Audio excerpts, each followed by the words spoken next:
നമസ്കാരം, ഞാൻ അശ്വതി. കൗമുദി ഹെഡ്ലൈൻസിലേക്ക് സ്വാഗതം. ചട്ടലംഘനത്തിൽ വിശദീകരിക്കാൻ. തിരഞ്ഞെടുപ്പ് പെരുമാറ്റച്ചട്ടം ലംഘിച്ചെന്ന പരാതിയിൽ തൃശൂരിലെ NDA സ്ഥാനാർത്ഥി സുരേഷ് ഗോപി ഇന്ന് വിശദീകരണം നൽകും. ശബരിമലയുടെ പേരിൽ വോട്ട് ചോദിച്ചില്ലെന്ന നിലപാട് സുരേഷ് ഗോപി ആവർത്തിച്ചേക്കും. 48 മണിക്കൂറിനുള്ളിൽ വിശദീകരണം നൽകാനാണ് വരണാധികാരിയായ ജില്ലാ കളക്ടർ TV അനുപമ നൽകിയ നോട്ടീസിൽ പറഞ്ഞിരുന്നത്. സമയപരിധി ഇന്ന് രാത്രിയോടെ അവസാനിക്കും.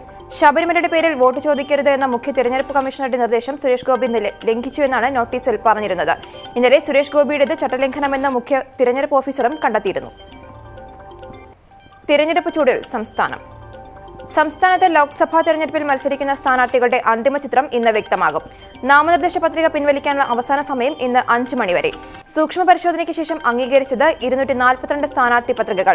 ഏറ്റവും കൂടുതൽ സ്ഥാനാർത്ഥികൾ മത്സരിക്കുന്നത് വയനാട്ടിലും ഏറ്റവും കുറവ് പത്തനംതിട്ടയിലും ആലത്തൂരിലും. സംസ്ഥാനത്താകെ 2,61,46,853 വോട്ടർമാരാണ് ഉള്ളത്. ഏപ്രിൽ 23-നാണ് വോട്ടെടുപ്പ്. അതേസമയം 50% VVPAT രസീതുകൾ എണ്ണണമെന്നാവശ്യപ്പെട്ട് 21 പ്രതിപക്ഷ പാർട്ടികൾ നൽകിയ ഹർജി സുപ്രീംകോടതി ഇന്ന് പരിഗണിക്കും. VVPAT എണ്ണുന്നത് പ്രായോഗികമല്ലെന്ന നിലപാടിൽ തിരഞ്ഞെടുപ്പ് കമ്മീഷൻ. VVPAT എണ്ണിയാൽ വോട്ടെണ്ണൽ 5 ദിവസം വരെ നീളാമെന്നും തിരഞ്ഞെടുപ്പ് കമ്മീഷൻ കോടതിയെ അറിയിച്ചിരുന്നു. ഫലമറിയാൻ കാത്തിരിക്കാൻ തയ്യാറാണെന്നാണ് പ്രതിപക്ഷ കക്ഷികൾ കോടതിയെ അറിയിച്ചത്. ആദ്യഘട്ട വോട്ടെടുപ്പിന് 3 ദിവസം മാത്രം ശേഷിക്കെ VVPATന്റെ കാര്യത്തിൽ ഇന്ന് കോടതി തീരുമാനമെടുത്തേക്കും. 50% VVPAT രസീതുകൾ എണ്ണണമെന്നാവശ്യപ്പെട്ട് കഴിഞ്ഞ ദിവസം ആം ആദ്മിയും TDPയും അടക്കം 21 പ്രതിപക്ഷ പാർട്ടികളാണ് സുപ്രീം കോടതിയിൽ സത്യവാങ്മൂലം നൽകിയത്. എന്നാൽ പ്രതിപക്ഷ പാർട്ടികളുടെ ആവശ്യം പരിഗണിച്ചാൽ മെയ് 23-ന് നിശ്ചയിച്ച ഫലപ്രഖ്യാപനം നടക്കില്ലെന്ന് തിരഞ്ഞെടുപ്പ് കമ്മീഷനും കോടതിയെ അറിയിച്ചു. 400 പോളിംഗ് കേന്ദ്രങ്ങളടങ്ങുന്ന മണ്ഡലങ്ങളുണ്ടെന്നും VVPAT എണ്ണുകയാണെങ്കിൽ ഇത്തരം മണ്ഡലങ്ങളിലെ ഫലപ്രഖ്യാപനത്തിന് 9 ദിവസമെങ്കിലും വേണ്ടിവരുമെന്നുമാണ് തിരഞ്ഞെടുപ്പ് കമ്മീഷന്റെ വാദം. ആക്രമണത്തിൽ കേസ്. എടപ്പാളിൽ നാടോടി ബാലികയെ ആക്രമിച്ച സംഭവത്തിൽ സംസ്ഥാന മനുഷ്യാവകാശ കമ്മീഷൻ സ്വമേധയാ കേസെടുത്തു. മലപ്പുറം ജില്ലാ പോലീസ് മേധാവി സംഭവത്തെക്കുറിച്ച് അന്വേഷിച്ച് 3 ആഴ്ചയ്ക്കകം വിശദീകരണം നൽകാൻ നിർദ്ദേശം. കമ്മീഷൻ അംഗം K. മോഹൻകുമാർ കേസെടുത്തത് പത്രവാർത്തയുടെ അടിസ്ഥാനത്തിൽ.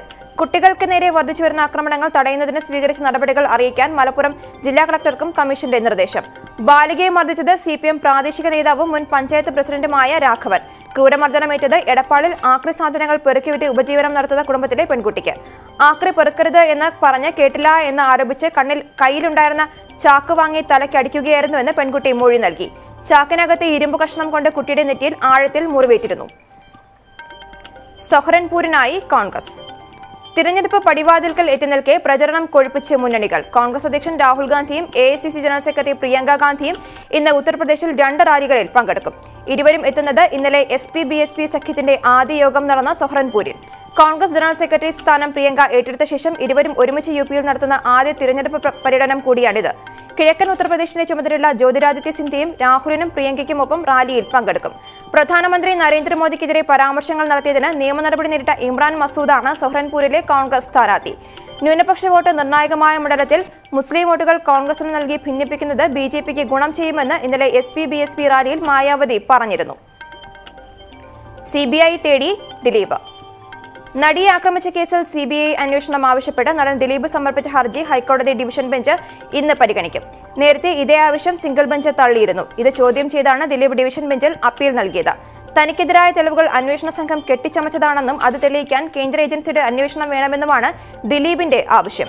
എന്നാൽ ഏത് ഏജൻസി അന്വേഷിക്കണമെന്നാവശ്യപ്പെടാൻ പ്രതിക്ക് അവകാശമില്ലെന്നും വിചാരണ വൈകിപ്പിക്കാനുള്ള ശ്രമത്തിന്റെ ഭാഗമാണിതെന്നും പ്രോസിക്യൂഷൻ കോടതിയിൽ ആവർത്തിക്കും. അതേസമയം നടി ആക്രമിച്ച കേസിൽ രഹസ്യ വിചാരണ നടത്താൻ കോടതി നേരത്തെ തീരുമാനിച്ചിരുന്നു. കേസ് പരിഗണിക്കുന്ന എറണാകുളം പ്രത്യേക CBI കോടതിയുടേതായിരുന്നു നിർദ്ദേശം. വിചാരണയ്ക്ക് മുന്നോടിയായുള്ള പ്രാഥമിക വാദം അടച്ചിട്ട കോടതിയിൽ ആരംഭിക്കുകയും ചെയ്തു. നടിയെ ആക്രമിച്ച് അശ്ലീല ചിത്രങ്ങൾ മൊബൈൽ ഫോണിൽ പകർത്തിയ കേസിൽ വിചാരണയ്ക്ക് മുന്നോടിയായുള്ള പ്രാഥമിക വാദമാണ് എറണാകുളം പ്രത്യേക CBI കോടതിയിൽ ആരംഭിച്ചത്. കേസിന്റെ പ്രത്യേക സ്വഭാവം പരിഗണിച്ച് രഹസ്യ വിചാരണ നടത്താനാണ് കോടതിയുടെ തീരുമാനം. കൗമുദി ഹെഡ്ലൈൻസ് സമാപിക്കുന്നു. അടുത്ത വാർത്തകളുമായി 1 മണിക്കൂർ ശേഷം സ്നേഹ ചേരും. നമസ്കാരം.